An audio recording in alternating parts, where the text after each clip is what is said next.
The summer of 2020 on the streets of Paris. There was an anti-racist uprising in France. The death of George Floyd had sent shockwaves around the world. For Assa Traoré, it was a reminder of the police brutality closer to home. She'd been fighting for the truth surrounding the death of her brother, Adama Traoré. He had died in police custody on July 19, 2016, aged 24. Ils sont morts exactement de la même façon. Today's French anti-racism movement is part of the decades-long post-colonial struggles of Black and Arab people in France. Many see the authorities' prevailing supremacist attitudes rooted in France's view of the people it colonized. It's why there are growing calls for France to recognize and apologize for its violent colonization of millions of people in Africa and Asia. But for the French elite, these conversations on privilege, colonialism, Islamophobia and racism are a threat to the very core of their identity. Many blame it on the out-of-control woke leftism of American campuses, and they're pushing back. Whereas in France, it's really this denial of even the need of having the conversation around race, because the idea, the philosophy is that the Republic, with its, this valeur, liberté, égalité, fraternité, already took care of this problem for us. We don't have to open what is called this, Pandora box. France likes to see itself as colorblind. Official statistics on race and religion, illegal. At the same time, we see systemic racism when French police stop Black people and Arabs 20 times more often than white people. It's this post-colonial melancholia that is gripping France, this feeling of loss that is accompanied by an inability to come to terms with the country's history, and as such to accept the present that was born out of that history. Let's take a look at France's historic colonial crimes to understand the conversations on race happening today, and why the French elite say no when it comes to acknowledging its racist imperialist past.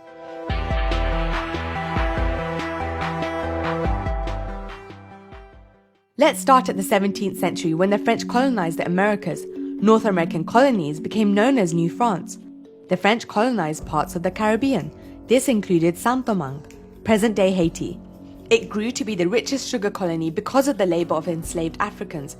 The French also established trading settlements across the coast of India. In the middle of the 18th century, France and Britain got into colonial conflicts. Much of France's first empire was destroyed, but it didn't take long for French empire building to continue. France invaded Algeria in 1830 and then colonized much of North Africa, West Africa, Equatorial Africa, parts of Southeast Asia, and islands in the Pacific. France's empire building led to huge financial gain. Its global settlements provided a network of trading posts and colonies that were hugely profitable for private investors. In West Africa alone, the gains from colonialism exceeded 3.2 billion francs in 1914. Where would France be without its colonies, its possession in the Caribbean? Where would France be without its huge possessions in sub-Saharan Africa? Where would France be without its possessions in Asia, without Algeria? And that's a question that is extremely important when we go back. And I'm just talking about the economy, right? Intellectuals of the day justified these exploits with Enlightenment ideals. The French Revolution proclaimed universalist principles, freedom and rights for all men. That was meant to lead to suffrage for adult males and the abolition of slavery in mainland France. Slavery was actually reinstated before it was banned again. But it was a different story elsewhere in the Francophone world. Jules Ferry was a French statesman and leading promoter of colonial expansion. In 1884, he said, "The higher races have a right over the lower races. They have a duty to civilize the inferior races." Colonialism was spun as mission civilisatrice, the civilizing mission. One of the corners of French imperialism was the idea that France was the country of the Enlightenment. So it was really a huge part of the French brand of colonialism, colonizing to, almost this divine mission to take people out of the darkness and bring them into civilization. But the civilizing mission was just the self-aggrandizing and the prestige that France got from having the second biggest empire in the world. But even at the time, the propaganda of the civilizing mission was challenged. We see this from the Haitian Revolution of 1791 to 1804. It was a successful insurrection by self-liberated enslaved people against French colonial rule in Saint-Domingue. Its leaders demanded France apply the principles of its revolution to its colonized subjects. It's absolutely paradoxical to call yourself the cradle of enlightenments and create and park specimens of your colonized behind barriers and create human zoos. By 1901, France ruled 79 million people over 4.6 million square miles on Earth. The French colonizing mission continued into the 20th century. France occupied Syria and Lebanon.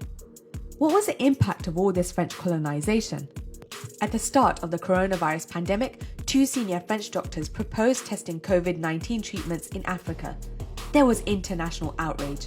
Africa cannot and will not be a testing ground for any vaccine. The hangover from a colonial mentality has to stop. France has a long legacy of scientific experimentation on the continent. Between the 1920s and 1950s, French colonial governments organized medical campaigns against tropical diseases in Central Africa. Colonial medics forcibly injected millions with dubious medication. People were left with serious side effects, including blindness, gangrene, and death. And it goes on. Culturally, the French imposed a policy of assimilation.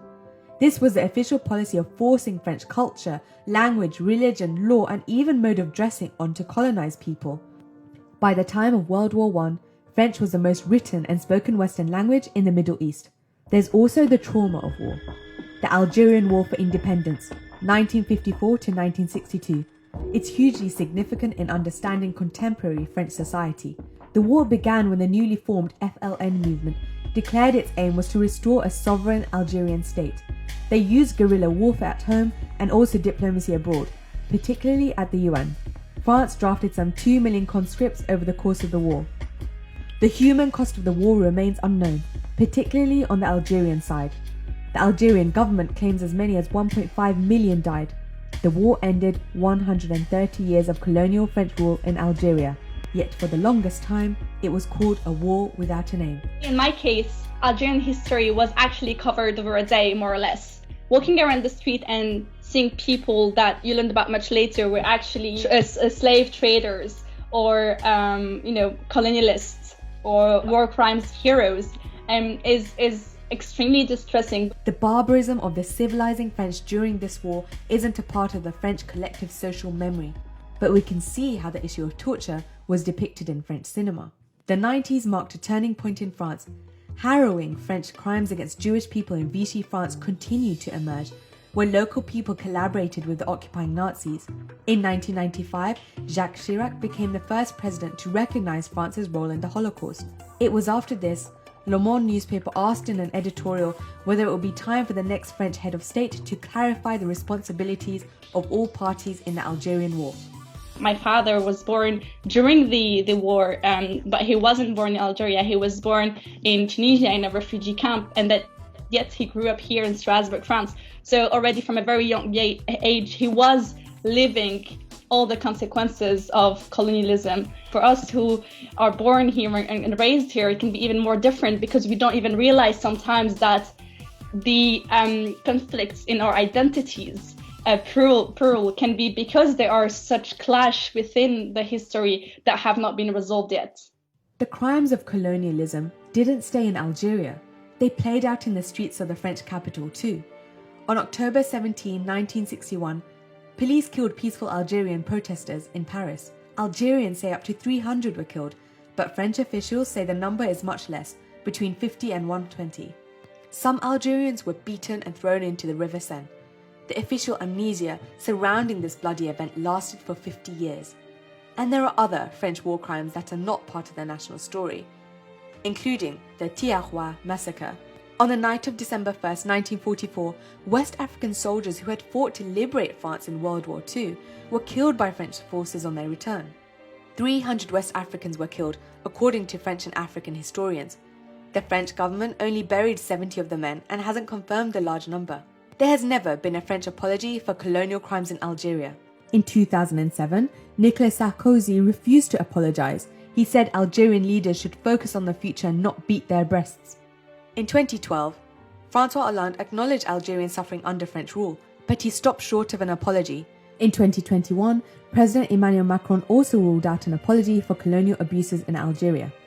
What would an apology actually mean? I find it fascinating that we're not addressing what happened in the past, yet doing so would actually help us understand and acknowledge the issue that we have today, and then therefore move forward and to try and solve them. And this actually hurts France, because we see that if we would address this would just make France healthier and stronger, because its children, its citizens would then be more at peace and heal from all of that things that they're not even aware of.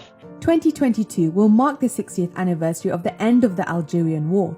The Elysee announced that a Memories and Truth Commission will be established, but the notion of reparations has been ruled out.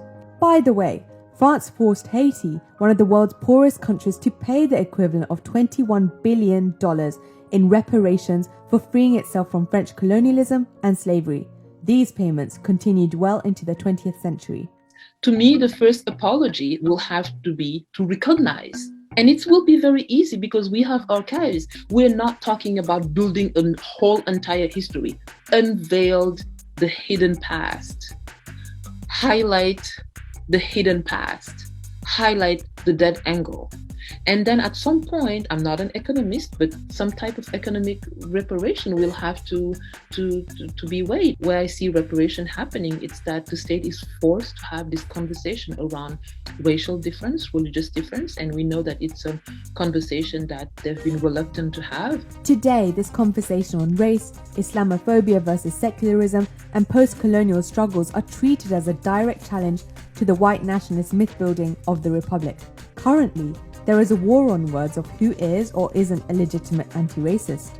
So that first camp is what I call the camp of the historic universalist or Republican anti-racist organization. And the second group is kind of a motley crew of young scholars, researchers, militants, activists, artists, oftentimes with solid roots in working class neighborhoods such as the banlieue, and many of them, like myself, being themselves children of France's colonial past, right? Post-colonial productions. And in France, this group is absolutely vilified with adjectives such as racist, racialist, indigenist, separatist. There's heavy-handed political pushback. For example, lawmakers voted on an Islamist separatism bill in February 2021. The law expands local authorities' power to investigate mosques and oversee how they are funded. It's framed as defending French Republican values. La lutte contre le séparatisme était un impératif d'intérêt général depuis longtemps. Islamo-leftism, Islamo-gauchism seems to be the mot du jour and is being weaponized against activism on campuses. Extremely, extremely dangerous because no one knows what it is, so everyone can be it. And once you are painted as one, there's basically a free card against you. History and collective memory are significant in the way a national story is told. But in France, these social memories are fragmented. The stories of the children of colonialism are actively left out. France's colonialism is not just a chapter that belongs in museums and textbooks. It's a fact that exists in living memory. And through bodies like mine, France is forced to confront this weirdness, right? This wedge between what it thought of itself, this idea about enlightenment and the civilizing mission, and the reality of what this history is, and the reality of the implication of that history in real life.